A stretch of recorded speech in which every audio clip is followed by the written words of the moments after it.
I'm starting the converter tube with no plate voltage, so I'm going to track everything back until I hit voltage, and then I traced out what I believe is the signal. But as soon as I started looking at the one side of the converter tube, you can see it looks like there's a resistor or something there. The end's broken off. So I believe that resistor is that one. So this could connect to the one side of this little coil. So I'm going to try that. I'm going to try to find a place where it broke off.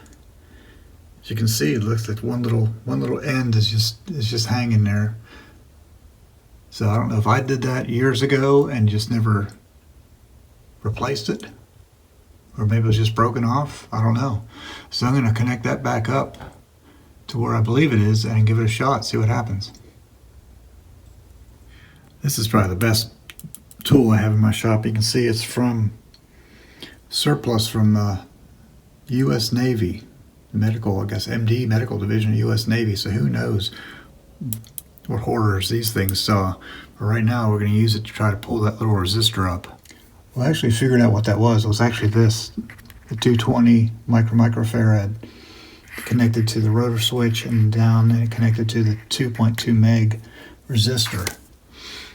And that, you see it's still hiding way back there. Where am I? Yeah, right there. It's right there. There's a 2.2 meg, and it had connected here, and I replaced it with one of those little blue jobs. So I guess I just left it hanging there because I couldn't get snippers in to get it out. It's hard to remember what you did 5 or 6 years ago. Well, I hope I made a discovery. In this one plate of the converter tube, I traced it out on the yellow, and it's dead, dead, dead, dead, dead. And it's dead on this side of the resistor, but 276 volts on this side of the resistor, and that goes right to one of the electrolytics. So I'm going to try to replace that, and of course it's buried way back in there. Where is it?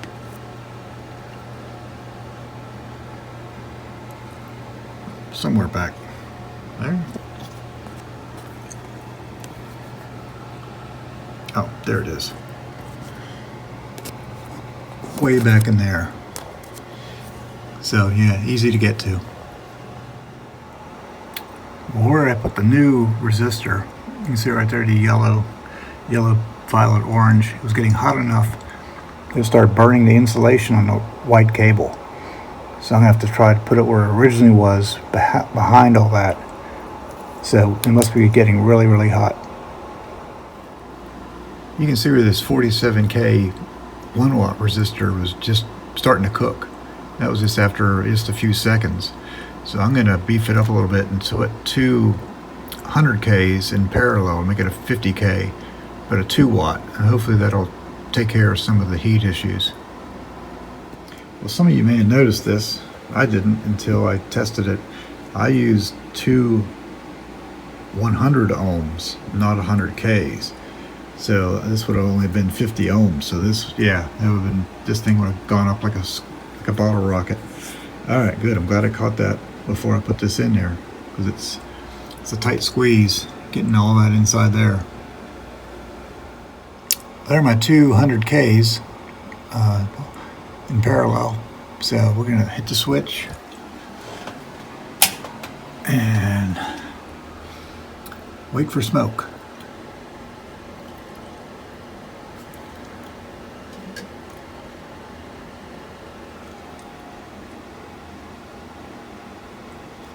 No smoke, that's a good sign.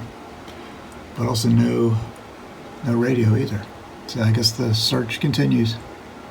I'm going to do more voltage checks, go in the opposite direction now. I tried my voltage checks on the converter tube. The plates had 0 voltage.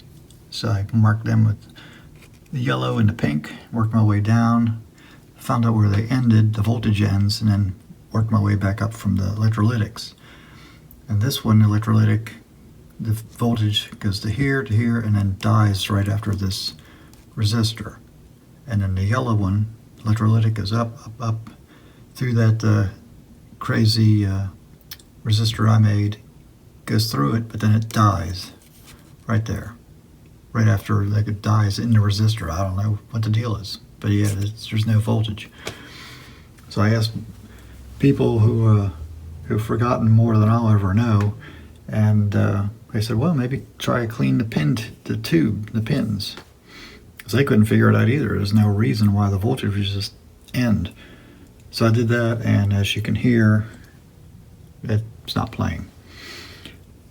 So I'm not sure what to do with this, because there's something more wrong than I know how to figure out. So I'm thinking this one might have won round 5 in the battle, but I'm going to put it back together, and there's a radio event in March in Charlotte. I'm going to go to that and look for a replacement chassis, and then I'll go to Kutztown and look for a replacement chassis. So hopefully between the two of them, they'll have a new chassis, and then I'll go through knowing more than I did 5 years ago and rebuild one chassis out of 2 or 3 to get one to work.